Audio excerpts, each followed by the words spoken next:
Good morning everyone. आज हम लोग स्टडी करने वाले हैं डिजिटल इलेक्ट्रॉनिक्स में हमारा next interesting topic DTL and gate. ये बहुत ही इजी टॉपिक है और इलेक्ट्रॉनिक्स के जितने भी रिमेनिंग टॉपिक्स हैं उसके लिए मैंने चैनल की प्लेलिस्ट बना रखी है इलेक्ट्रॉनिक्स के नेम से। आप चैनल पर जा कर के उस प्लेलिस्ट से रिमेनिंग टॉपिक्स को स्टडी कर सकते हैं। आज हम स्टडी करने वाले हैं डीटीएल एंड गेट। तो चलिए स्टार्ट करते हैं। देखिए डीटीएल का मीनिंग क्या है? Diode transistor logic. तो आज हम डायोड और ट्रांजिस्टर की हेल्प से एंड गेट बनाएंगे।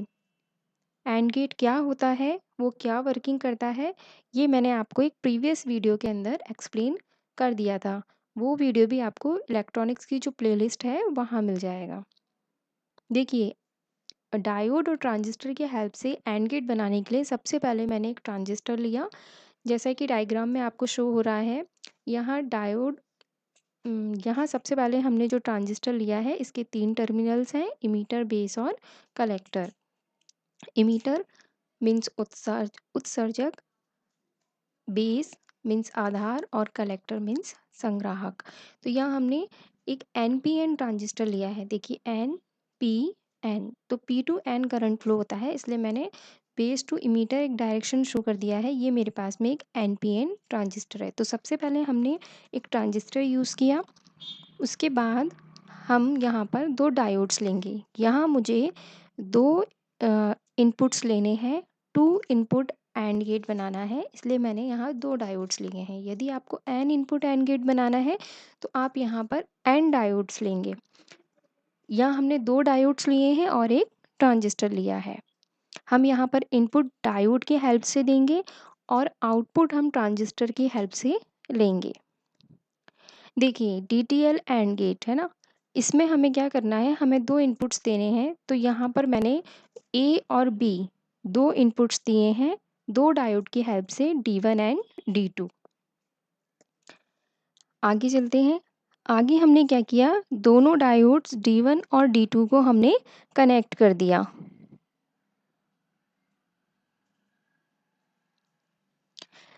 देखिए नेक्स्ट स्लाइड में हमने क्या किया, डायोड D1 और D2 जो हैं उनको एक रेजिस्टेंस की हेल्प से 5 वोल्ट पावर सप्लाई से जोड़ दिया।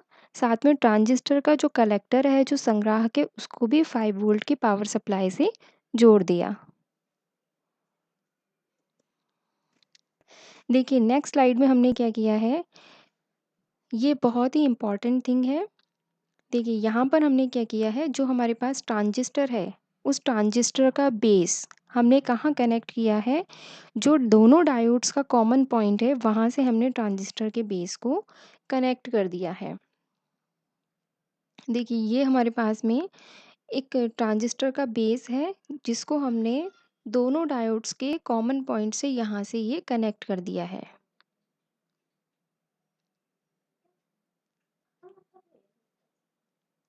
अब हमने क्या किया, जो डायोड का कलेक्टर वाला पॉइंट है इसको तो हमने 5 वोल्ट का पावर सप्लाई दे दिया।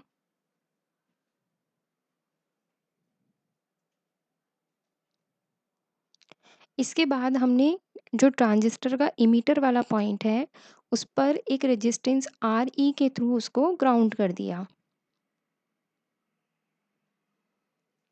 अब चलते हैं हम नेक्स्ट स्लाइड पर। देखिए अब हम जानते हैं कि हम इनपुट जो है वो दोनों डायोड्स की हेल्प से लेंगे। A और B इनपुट हमने दोनों डायोड की हेल्प से दिए हैं। अब आउटपुट हमें किससे लेना है, ट्रांजिस्टर से लेना है। तो यहाँ जो हमारे पास में V0 आउटपुट आएगा, ये देखिए ये जो V0 आउटपुट आएगा, ये आउटपुट हमें किसके अक्रॉस मिलेगा, रेजिस्टेंस RE के अक्रॉस मिलेगा। जो इमीटर से जुड़ा हुआ रेजिस्टेंस है इसके अक्रॉस जो वोल्टेज होगा वो हमारे पास में V0 होगा, आउटपुट वोल्टेज होगा। अब इस सर्किट की वर्किंग को समझने के लिए, ये जो सर्किट आपके पास में है इसकी वर्किंग समझने के लिए हमने एक टेबल बनाई जिसमें हमने कुछ पॉइंट्स लिए हैं। सबसे पहले हम इनपुट लेंगे, इनपुट 2 हैं, A और B। 2 इनपुट हैं तो 4 पॉसिबल केस होंगे, 0 0 0 1 1 0 और 1 1।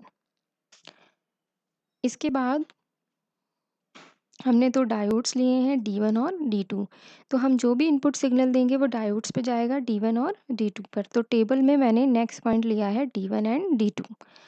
देन इसके बाद में डिपेंड करेगा कि हमें एक्स पॉइंट पर कितना वोल्टेज मिलता है। देखिए ये D1 और D2 जहाँ कनेक्टेड है एक्स पॉइंट से कनेक्टेड है। तो एक्स पॉइंट पर हम देखेंगे कि हमें कितना वोल्टेज मिलता है, इसलिए टेबल में नेक्स्ट पॉइंट हमने लिया है Vx। देन डायोड D1 और D2 से जो भी वोल्टेज हमें मिलेगा या 5 वोल्ट जो ऊपर है अपने पास में पावर सप्लाई, उससे जो भी हमारे पास में वोल्टेज मिलेगा हमें, वो किस में जाएगा, ट्रांजिस्टर के बेस में जाएगा। ठीक है, तो ट्रांजिस्टर के बेस में जाएगा तो ट्रांजिस्टर ऑन या ऑफ कंडीशन में आएगा। इसलिए हमने नेक्स्ट पॉइंट टेबल में Vx के बाद क्या लिया है, T लिया है, T फॉर ट्रांजिस्टर। और ट्रांजिस्टर के ऑन या ऑफ होने से डिपेंड करेगा कि अपने पास में V0 कितना आता है, आउटपुट वोल्टेज कितना आता है, इसलिए नेक्स्ट पॉइंट लिया है हमने V0। अब जल्दी से हम लोग इस टेबल को फिल कर लेते हैं, जिससे हमें सर्किट की वर्किंग भी पता चल जाएगी।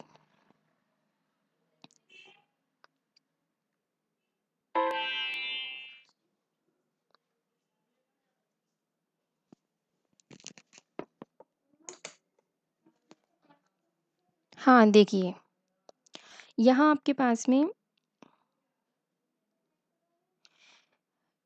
ए और बी, फर्स्ट कंडीशन हम लेते हैं जब ए बी ज़ीरो है और बी भी ज़ीरो है। जब बाइनरी में अपने पास ज़ीरो होता है मीन्स हम वहाँ पर लो वोल्टेज अप्लाई कर रहे हैं। तो आप सर्किट डायग्राम देखिए, सर्किट डायग्राम में जब आप ए पर लो वोल्टेज देंगे मीन्स ज़ीरो देंगे, तो डायोड के नेगेटिव पर आपके पास में लो वोल्टेज आएगा। जबकि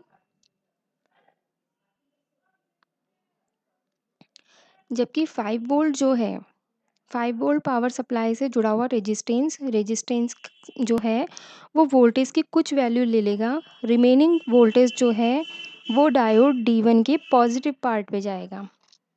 जब हम लो वोल्टेज D1 के नेगेटिव पर देंगे, देखो आपके पास में ए की वैल्यू कितनी है, zero, zero means low voltage. आपने लो वोल्टेज डायोड D1 के नेगेटिव पर दिया है ना, डायोड D1 के नेगेटिव पर दिया। इसका मीनिंग क्या है, डायोड D1 किस में हो गया, फॉरवर्ड बायस में हो गया। तो हमने टेबल में क्या लिख दिया, D1 किस में है, फॉरवर्ड बायस में है। देखिए टेबल के अंदर ए बी के बाद में जो D1 है, D1 के नीचे हमने क्या लिखा, F, F means forward bias. अब हम देखते हैं D2, D2 में भी सेम कंडीशन होगी, बी पर कितना है, ज़ीरो है मीन्स लो वोल्टेज है। तो डायोड D2 जो है, डायोड D2 के नेगेटिव पर हम लो वोल्टेज दे रहे हैं, तो डायोड D2 भी फॉरवर्ड बायस में हो गया। तो हमने टेबल में लिख दिया D2 के नीचे F। अब हम देखते हैं यहाँ पर जो 5 वोल्ट का पावर सप्लाई था, जो हम ऊपर से 5 वोल्ट का पावर सप्लाई दे रहे थे, वो रेजिस्टेंस के थ्रू आया। आने के बाद में डायोड D1 के थ्रू ए के ग्राउंड में चला गया और डायोड D2 के थ्रू बी के ग्राउंड में चला गया। इसका मीनिंग क्या है कि इतना इनफ वोल्टेज ही नहीं बचा कि वो ट्रांजिस्टर के बेस में जा सके और ट्रांजिस्टर ऑन हो सके। तो ट्रांजिस्टर किस में चला गया, ऑफ कंडीशन में। और इसलिए हमने टेबल में लिख दिया टी किस में है, ऑफ कंडीशन में, जिससे अपने पास में आउटपुट वोल्टेज जो इमीटर का रेजिस्टेंस है उसके अक्रॉस कितना आ जाएगा, ये जो इमीटर का रेजिस्टेंस है इसके अक्रॉस आउटपुट वोल्टेज कितना आ जाएगा, V0 आ जाएगा। V0 कितना आएगा, ट्रांजिस्टर ऑफ है तो V0 कितना आएगा, ज़ीरो आएगा। तो ये फर्स्ट टेबल हमारी कंप्लीट हो गई। जब भी इनपुट सिग्नल ज़ीरो ज़ीरो है तो हमें आउटपुट कितना मिलेगा, ज़ीरो मिलेगा। नेक्स्ट कंडीशन हम लेते हैं, जब आपके पास में ए और बी, देखिए जब आपके पास में ए और बी दोनों की वैल्यू क्या है, ज़ीरो एंड वन। नेचुरल सी बात है, जब आपके पास में ए ज़ीरो है तो डायोड D1 किस में होगा, फॉरवर्ड बायस में होगा। देखिए D1 हमने लिख दिया फॉरवर्ड बायस में। अब B1 है, B1 का मतलब क्या है, बाइनरी में 1 का मतलब है हाई वोल्टेज। तो आपने क्या किया, डायोड D2 जो है उसके नेगेटिव पर हाई वोल्टेज दे दिया। मीन्स डायोड D2 किस में हो गया, रिवर्स में हो गया, पश्च बायस में हो गया, उत्क्रम बायस में हो गया। तो जब भी आपके पास में कोई डायोड रिवर्स बायस में होता है तो वो ओपन सर्किट की तरह से बिहेव करता है, एक खुले परिपथ की तरह से व्यवहार करता है। उस परिपथ के अंदर धारा नहीं बहेगी, करंट फ्लो नहीं होगा। इससे क्या होगा, जो 5 वोल्ट की पावर सप्लाई है वो डायोड D1 के थ्रू ए से होते हुए ग्राउंड में चली जाएगी। यहाँ 5 वोल्ट की पावर सप्लाई डायोड D1 से होते हुए ए में होते हुए ग्राउंड में चली जाएगी। अगेन ट्रांजिस्टर को इतना इनफ वोल्टेज नहीं मिला यहाँ से कि ट्रांजिस्टर ऑन हो सके, और हमें वी नॉट जो है वो कितना मिलेगा, 0 मिलेगा। ये सेकंड कंडीशन भी हमारी टेबल में कंप्लीट हो गई।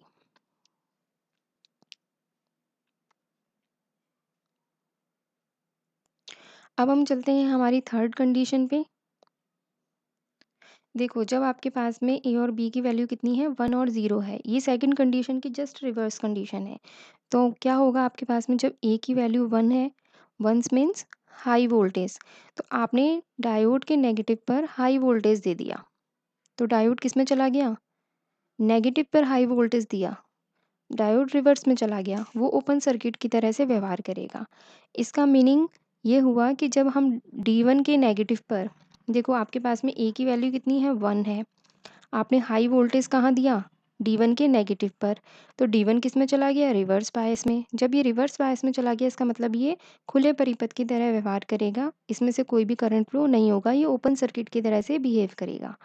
इसका मतलब जितना भी करंट फ्लो है वो किस में से चला जाएगा, डायोड D2 में से चला जाएगा, क्योंकि हमारे पास में बी पर कितनी वैल्यू है, 0 है, लो वोल्टेज है, हमने नेगेटिव पर, डायोड D2 के नेगेटिव पर हम लो वोल्टेज दे रहे हैं, तो वो किस में होगा, फॉरवर्ड बायस में, सारा करंट उससे फ्लो हो जाएगा। अगेन जो हमारे पास में ट्रांजिस्टर है, अगेन जो ट्रांजिस्टर है इसको इनफ वोल्टेज नहीं मिलेगा, ट्रांजिस्टर ऑफ कंडीशन में रहेगा, और वी नॉट कितना आएगा, 0 आएगा। तो हमने यहाँ थर्ड वाली लाइन में फिल कर दिया, ए और बी जो हैं वो 1 और 0 हैं, तो इस कंडीशन में डायोड D1 और D2 किस में होंगे, रिवर्स, और D1 रिवर्स में होगा और D2 फॉरवर्ड बायस में होगा, जिससे ट्रांजिस्टर के आधार पर लो वोल्टेज मिलेगा, उसको इतना इनफ वोल्टेज नहीं मिलेगा कि ट्रांजिस्टर ऑन हो, तो ऑफ कंडीशन में रहेगा, और आउटपुट वोल्टेज V0 मिलेगा, V0 जो है वो 0 मिलेगा। लास्ट कंडीशन हम लोग लेते हैं, जब आपके पास में ए और बी दोनों 1 1 हों। देखिए, जब ए और बी दोनों 1 1 हों, इस कंडीशन में देखो, आप हाई वोल्टेज आप नेगेटिव पे दे रहे हो, D1 के नेगेटिव पर, और यहाँ भी आप हाई वोल्टेज D2 के नेगेटिव पे दे रहे हो, दोनों किस में हो गए, दोनों रिवर्स बायस में हो गए, दोनों पश्च बायस में हो गए, दोनों ओपन सर्किट की तरह से व्यवहार करेंगे, खुले परिपथ की तरह से व्यवहार करेंगे। तो यहाँ से जो आपके पास में 5 वोल्ट की पावर सप्लाई है, अब ये पावर सप्लाई इधर नहीं जाएगी, दोनों डायोड इनएक्टिव हो गए, ये 5 वोल्ट की पावर सप्लाई ट्रांजिस्टर में जाएगी और ट्रांजिस्टर को ऑन कर देगी।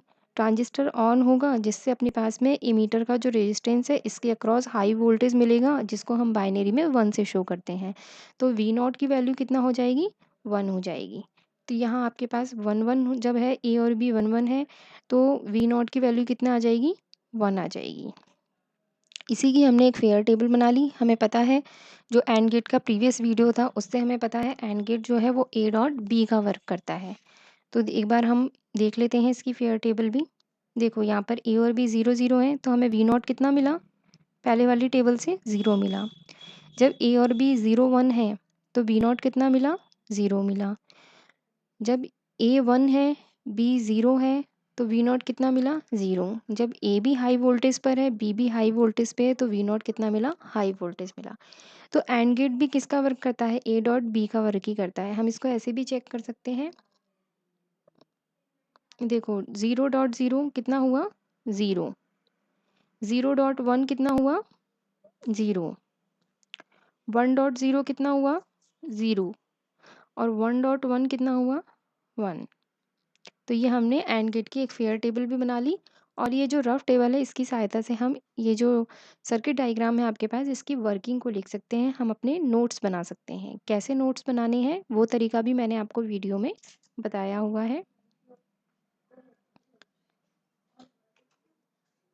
देखिए, सबसे पहले आप क्या करेंगे, जो टेबल है इसमें आप देखेंगे कि आपके पास में कॉमन कंडीशन क्या है। यहाँ पर आपके पास में जो आउटपुट वोल्टेज है वो 3 कंडीशन के अंदर 0 दिया हुआ है। तो यहाँ हमें क्या करना है, ए और बी, वी नॉट जो है 3 कंडीशन के अंदर 0 दिया हुआ है। तो अब हम इनपुट पे जाएँगे इन तीनों के। तो हम क्या देखते हैं हमारे पास में 0 कब आ रहा है? या तो ए और बी दोनों किस में हों? लो वोल्टेज पर हों या दोनों में से कोई एक लो वोल्टेज पर हो। तो हमने नोट्स में क्या लिखा? जब ए या बी दोनों निवेशी शून्य वोल्टता स्तर पर हों मीन्स लो वोल्टेज पर हैं, तो उससे संबंधित डी किस में होगा? फॉरवर्ड बायस में होगा। ऐसा ही है ना देखो। देखो ए ज़ीरो है, सेकंड वाली लाइन में आप देखो, जब ए ज़ीरो है तो डायोड डी वन किस में है? एफ में, मीन्स फॉरवर्ड बायस में है। तो जहाँ भी आपके पास में लो वोल्टेज होगा वो डायोड किस में जाएगा? फॉरवर्ड बायस में जाएगा, जिससे जो 5 वोल्ट का पावर सप्लाई है वो प्रतिरोध आर द्वारा डायोड को चालन अवस्था प्रदान करेगा, है ना? और डायोड को चालन अवस्था प्रदान करेगा तो सारा करंट डायोड में से फ्लो हो जाएगा। तो ट्रांजिस्टर के आधार पर प्राप्त वोल्टता इतनी नहीं मिलेगी कि जिससे ट्रांजिस्टर ऑन हो सके। अतः ट्रांजिस्टर किसमें? कट ऑफ रीजन में अंतः क्षेत्र में कार्य करेगा, जिससे चित्रानुसार निर्गत वोल्टता जो आउटपुट वोल्टेज है वो हमें कितना मिलेगा? 0 मिलेगा। ऐसा ही हो रहा है ना देखो, जब आपके पास में ए या बी दोनों में से कोई भी 0 है तो उससे रिलेटेड डायोड किस में गया? फॉरवर्ड बायस में। और फॉरवर्ड बायस में जाने से करंट वहाँ से फ्लो हो गया। तो आपको ट्रांजिस्टर के आधार पर जो वोल्टेज है वो कितना मिला? लो वोल्टेज मिला, जिससे ट्रांजिस्टर ऑन नहीं हो पाया और जिससे V0 की वैल्यू कितनी आ गई? 0 आ गई। ये हमने तीनों कंडीशंस जो हैं वो एक पॉइंट में कंप्लीट कर ली। अब हम चलते हैं नेक्स्ट पॉइंट पर। देखिए, यहाँ आपके पास में 1 और 1, जब ए की वैल्यू भी 1 है और बी की वैल्यू भी 1 दे रखी है, जब दोनों निवेशी, जब दोनों इनपुट उच्च वोल्टता स्तर पर हों, मतलब दोनों की वैल्यू कितनी हो? 1 हो, तो दोनों डी उत्क्रम बायस में होंगे। दोनों डी किस में चलेगा? D1 और D2। आप टेबल में देखो D1 और D2 किस में है? दोनों रिवर्स में है। दोनों किस में चले गए? पश्च बायस में, रिवर्स में, उत्क्रम बायस में। तो आपके पास में अब जो है डायोड उनसे करंट फ्लो नहीं होगा, वो ओपन सर्किट हो गए। तो करंट किस में जाएगा? वोल्टेज किस में जाएगा? ट्रांजिस्टर में। ट्रांजिस्टर को ऑन करेगा। तो हमने यहाँ क्या लिखा? अतः 5 वोल्ट से प्रतिरोध आर द्वारा प्राप्त वोल्टता टी के आधार को प्राप्त होगी, मतलब जो ट्रांजिस्टर है उसको प्राप्त होगी और ट्रांजिस्टर ऑन हो जाएगा तथा ट्रांजिस्टर टी किस में चला जाएगा? सैचुरेशन रीजन में कार्य करेगा, संतप्त क्षेत्र में कार्य करेगा और निर्गत वोल्टता जो आउटपुट वोल्टेज है वो कितना मिलेगा हमें? 1 मिलेगा, है ना? तो यहाँ अपने पास में कितना आ गया? V0 1 आ गया। वीडियो अच्छी लगी हो तो आप लाइक करना, मेरे चैनल को सब्सक्राइब करना। आगे मैं बहुत ही इंटरेस्टिंग वीडियोस एकदम हलवा टॉपिक बना के लाने वाली हूँ। इसके साथ साथ में आज के लिए बस इतना ही। मिलते हैं नेक्स्ट वीडियो में। All the very best. Bye bye. Thank you.